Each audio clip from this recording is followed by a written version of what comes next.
नमस्कार दोस्तों, कैसे हैं आप सब। जैसा कि संसद का शीतकालीन सत्र जिसमें टोटल 18 बिल पास किए गए और बहुत ही चर्चित और प्रतीक्षित 3 बिल जिसकी ज़रूरत पूरे देशवासियों को कई वर्षों से थी।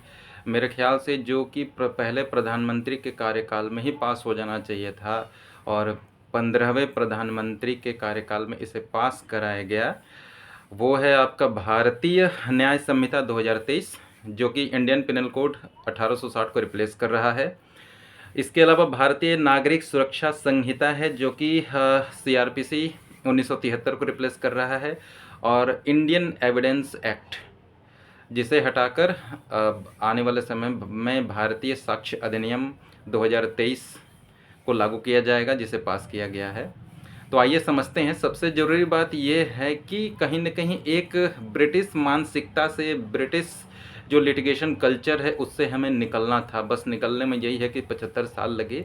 ये 3 जो क्रिमिनल एक्ट हैं बहुत ज़रूरी था कि एक भारत का अपना खुद का जो कि न कि पनिशमेंट दे बल्कि न्याय कर सके ऐसा कोई कानून बने।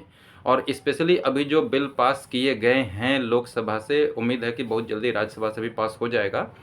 इसका मेन जो अगर पर्पस देखेंगे तो जुडिशियल सिस्टम जो है, इंडियन जुडिशियल सिस्टम, उसके अप्रोच को और इजी किया गया है। अगर आप क्रिमिनल प्रोसीजर कोड को देखेंगे तो जो बिल में जो प्रोविज़न आया वो ये है कि 1 साल के अंदर न्याय मिलनी चाहिए।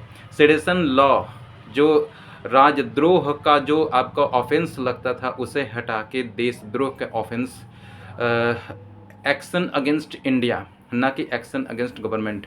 अब ये नहीं होगा कि कोई भी, जैसा कि आप न्यूज़ में देखते आ रहे होंगे, बाहर कोई भी बहुत ही चर्चित प्रतिभा के लोग पर्सनालिटी के लोग जाके कुछ भी बोल देते हैं कि भारत का लोकतंत्र मर गया है, लोकतंत्र खतरे में है। इस तरीके से आप कोई भी अवैध स्टेटमेंट, इल्लीगल स्टेटमेंट जिसका रियलिटी से कोई लेना देना नहीं है, नहीं बोल सकते हैं।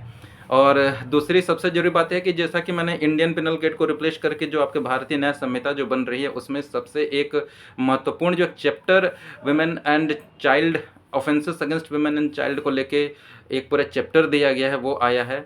इसके अलावा आपका जो प्रोसीजर, जो प्रोसीडिंग्स चलेंगे ट्रायल के, उसमें कोशिश किया गया है कि जस्टिस को, जो आपका जुडिशियल सिस्टम है उसे ट्रांसपेरेंट रखा जाए और इसके लिए ऑडियो विजुअल जो प्रोसीडिंग्स हैं उसको इम्प्लीमेंट किया गया है। सबसे ख़ास बात यह है कि जो इलेक्ट्रॉनिक रिकॉर्ड्स हैं, इलेक्ट्रॉनिक एविडेंस हैं, उसे भी डॉक्यूमेंट्स की श्रेणी में इंट्रोड्यूस कराया गया है, उसे भी एडमिसिबिलिटी ऑफ एविडेंस में, उसके प्रोविजंस में डाला गया है।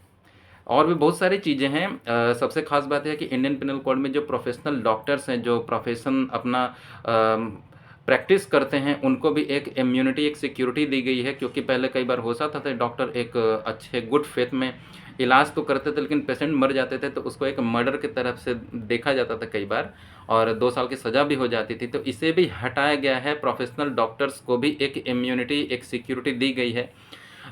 बाकी एक बार ये बिल एक्ट बन जाए तो फिर इसके बारे में बहुत डिटेल्स में हम चर्चा करेंगे। कैसा लगा आपको हमारा वीडियो में ज़रूर बताइएगा। नमस्कार।